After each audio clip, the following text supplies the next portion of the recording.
Pasca ricuh di Unpati, batu berhamburan di jalanan hingga kaca kampus pecah.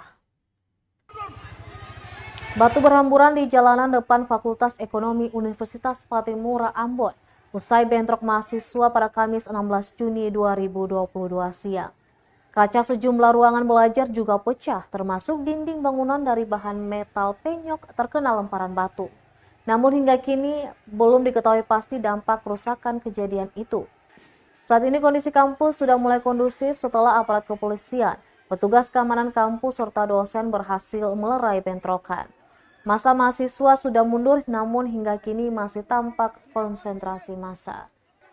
Dekan dan sejumlah dosen juga tengah menghimbau mahasiswa untuk segera bubar dan tidak bertindak anarkis. Sementara itu aparat TNI dan Polri juga masih bersiaga di area bentrokan. Sebelumnya bentrokan terjadi melibatkan mahasiswa teknik Unpati dan mahasiswa Penjas FKIP. Kedua kelompok mahasiswa tersebut saling melempar batu satu sama lain. Bentrok kecil sempat terjadi pada pukul 10 pagi namun sempat terhenti pada pukul 12 siang hari.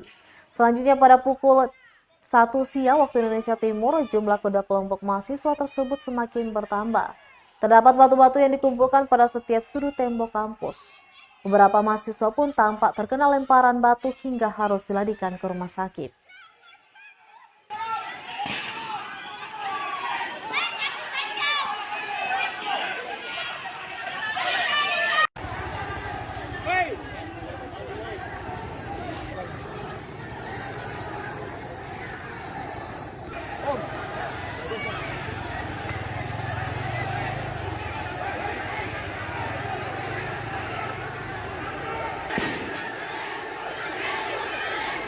Terima kasih sudah nonton. Jangan lupa like, subscribe, dan share ya.